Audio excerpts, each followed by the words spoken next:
God only gives you what you're ready for. And on the rare occasions he gives you something you're not ready for, you're going to regret it. Ask yourself, do you deserve millions of dollars? You know you don't deserve it, and God knows you don't deserve it. And if he gave it to you, it would be a punishment. There's nothing worse than giving a person who's not ready for money. You know, I wasn't even rich till I was 27. And I think back and I thank God I wasn't rich when I was young. Because if I got rich before 27, I wouldn't be strong like I am now. And that's worth more than being rich. And I wouldn't have the lessons that I say to you on all these emergency meetings. And that's worth more than being rich. I like all the lessons I had when I was poor, because I have the poor man's lessons and the rich man's money. So if God's decided you need some more of the poor man's lessons, then that is a blessing. 80% of people who hit the lottery go broke in 2 years because they are thrust into a lifestyle for which their life has not been built up to. So there they are with a Bill Gates wallet and a Joe Pools Hall mentality. The universe is telling you there are lessons you need to learn. It's never smiles and rainbows. You do not get to wake up and scroll Twitter and make millions and smile. You have to wake up, do the right thing even though you don't feel like doing it, dedicate yourself, grind out brutal, terrible, hard labor. And if you do it the way you're supposed to do it, the lessons you will learn along the way makes money worth having. You see it all the time in Miami now, these crypto kids spending $300-400 grand on balls in a night. Who cares? If you do manage to make a whole bunch of money, you need to invest in yourself. Because we don't give a shit about how much money you have. We care about the quality of your character as a man. That's what we care about. So ask yourself a question. If you were honest, do you want a 1% chance of making it today? Or do you want a 100% chance you're going to pull it off in 3 years? The intelligent people would say, well, 3 years of working, learning lessons along the way, plus a guaranteed success. I'll take the 3 years. But most of you, if offered that chance, you would take the instant gamble bet because you are so monumentally lazy that you would rather roll that dice, lose, and sit at home with no prospects, no hope, than dedicate yourself to something for a living. The 3 years it will take you to get to the guaranteed success are not wasted. They are spent teaching you things you're going to need to know once you get there to be the man you're supposed to be anyway. Let me tell you a really universal thing that applies to all realms of life. And I just said about easy come, easy go, but that's what the crypto problem is. People are making money now so easily, they're losing scope of what money is. I grew up in a world where 10 grand got someone killed. Crypto's got it all messed up to the point now where people think 10 grand is absolutely nothing. The true wealth that you obtained from making money in the olden days were the lessons you learned as you made the money. You had to learn how to do taxes. You had to learn how to deal with the government. You had to learn how to sell to customers. You had to learn how to have staff, keep them motivated, how to sell. You would learn things. It's easy to win at anything if you're good at other things. I want to make you all feel better. If you're watching this and you didn't become a millionaire yesterday, I want to make you feel better. Because there are timelines in this multiverse where you caught that $1 million pump and you got in your car and you crashed. You could have caught that $1 million pump and somebody you love would have heard about it and got excited and tried to drive home a little bit quicker and crashed their car. And if you could then, with hindsight, be offered two timelines, do you want that pump with these scenarios, or do you want to ignore the pump and everyone be healthy? I know you're sitting to think, but Tate always says work, lock in. I do. But you are making a deadly mistake with this asinine conflation between perma-loss and getting wrecked and work. So this terrible FOMO, this chasing shiny objects to imagine this perfect world where you pulled off this free money from the sky that you didn't even work for. You need to get that out of your head. That negative emotion that you feel, that sadness that you feel, that should have you in the gym training harder than you've ever trained. If God decided you didn't need to catch that pump right now, then his plan for you is for you to dedicate yourself and rain dance until you eventually catch the pump when you deserve it. Taking the L on your chin like a man and saying, yeah, I didn't deserve that money yet. As you get older, you get to look back and you get to put your whole story together, the whole tapestry together. I knew I wouldn't stay poor. Did I ever think I'd get this rich? But did I ever think it would probably happen at this level? No. But it's amazing how the compounding interest of just endless raw action adds up.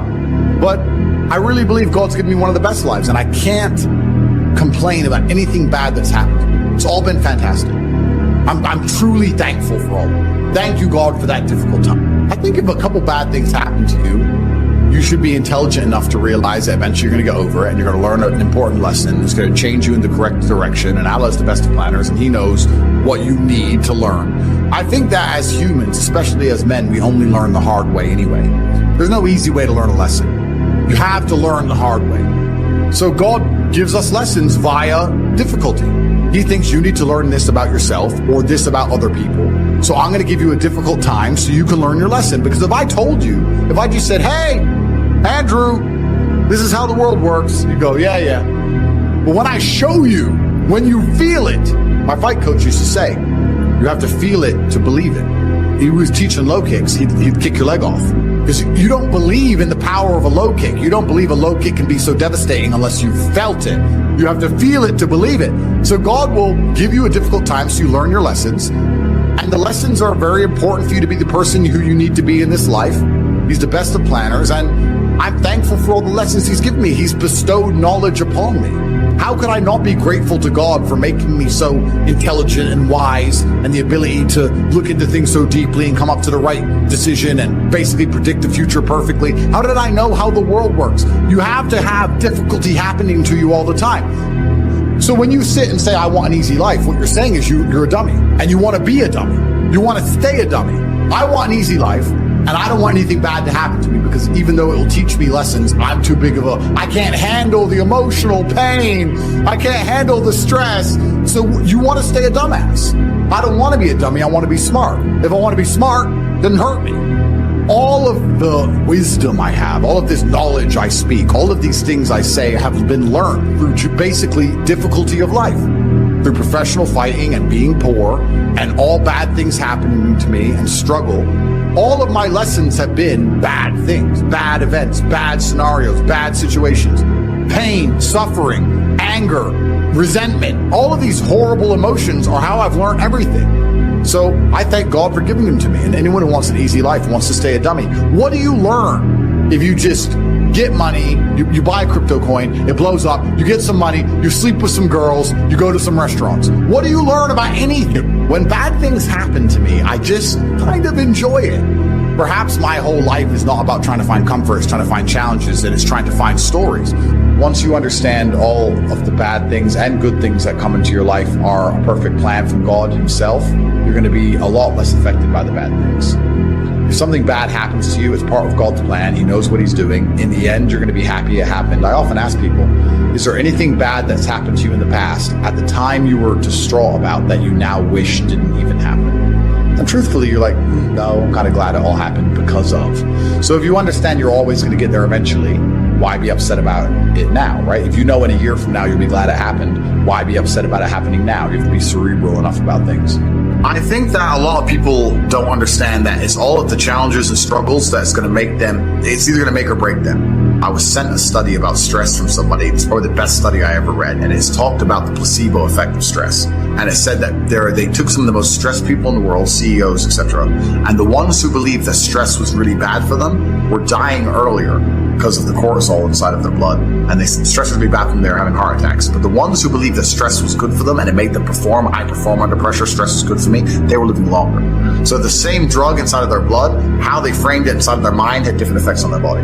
So from that point onwards, even though I already thought this way, I knew it was the right way to think innately because I've done pretty good in life that way. But this confirmed it. Every time I feel stressed or under pressure, I get excited. It's how you look at the problems and how you use them to fuel you. What's the problem for the average man today? What's the biggest problem? I think there's a whole host of problems. But what you have to do is frame it inside of your mind and understand that all of those problems are going to allow you, give you the fuel, the unlimited motivation that you need to become a successful and beautiful individual if you frame it in the right way. If you take a man and give him a life shielded from problems that he never has any to face, I guarantee you he's terrible at being a man. So the best thing you can do as a man is look and go, okay, this is hard, this is hard, this is hard, this is hard. I feel negative because these are all so difficult. I'm struggling with X, Y, Z. Let me internalize all of that and turn it into a superpower. Let me become genuinely uncomfortable with my situation in life and go and fix things. Because, like I said, the universe is absolutely and utterly very giving. And if you truly hated being in the position you were in, you wouldn't be there very long. I think the number one problem with the world today, and the biggest problem that men face, isn't the problems themselves. It's just the way that they've been taught to mentally frame issues. People think when bad things happen to them that somehow they're a victim to the universe and bad things only happen to me and this is so terrible. They don't understand that bad things happen to everybody, and the most successful person you know had all those, probably, maybe even worse, at least the same bad things happened to them. They just framed it differently and used it. So I don't pray for an easy life. As a man, 99% of the time, you're going to be stressed or annoyed about something that's just happened, currently happening, or about to happen. That's life. We live constantly anxious. We have a lot of things to do. And you either suffer the consequence of the stress it requires to be a somebody, or you suffer the consequence of having no stress because you're a fucking nobody and you work at Starbucks and then you're a no one. There's no escape the eternal suffering of man. So many men say to me, oh, how I don't feel happy. I'm like, so? You think I'm happy? 7 criminal convictions. I got nearly $1 billion. I'm still stressed. I got criminal convictions, work to do. I was up at 6 a.m. I got to go here. I got to go there. I've got to train. I've got to do this. I've got to do that. At what point do you think you've earned the right to wake up as a man and feel happy?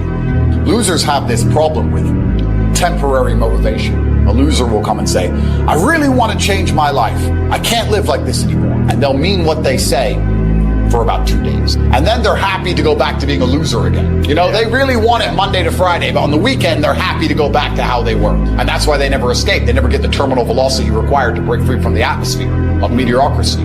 I'm conditioned to win, but I'm not going to lie and pretend that that mindset means I live stress-free. In fact, I would argue that I adopt endless stress all of the time because I'm looking for problems to solve, because I'm looking for money to make. I'm looking to win.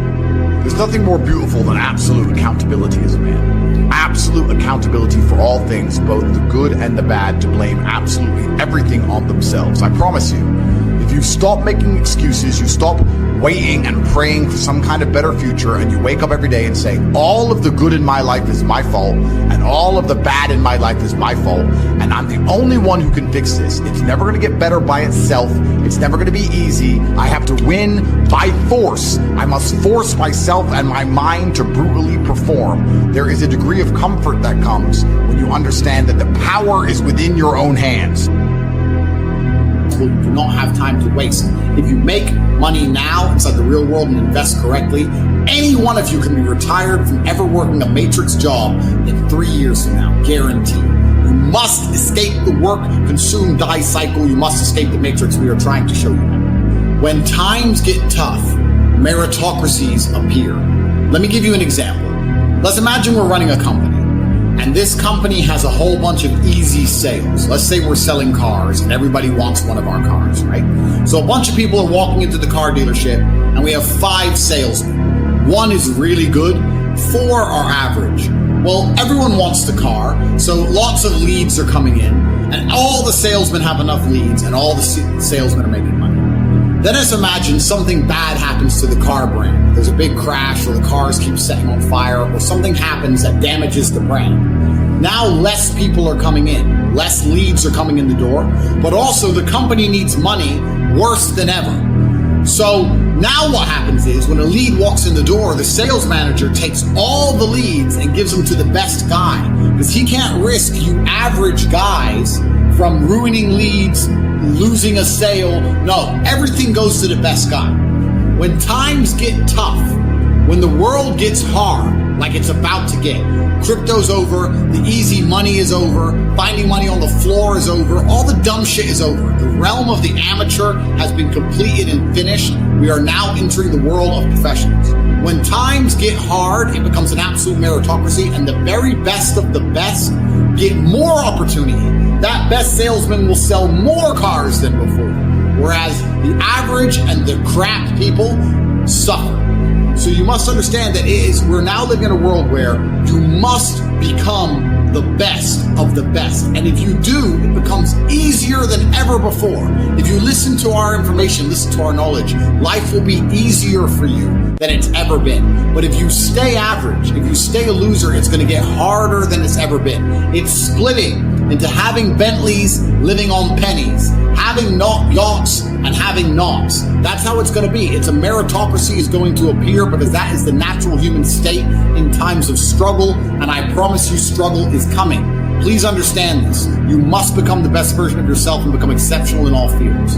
You must build a mindset that makes you the most fearsome possible competitor, because that's how the world is, the world's ultimate competitor. Is your mindset more beneficial for your future, for your boxing career?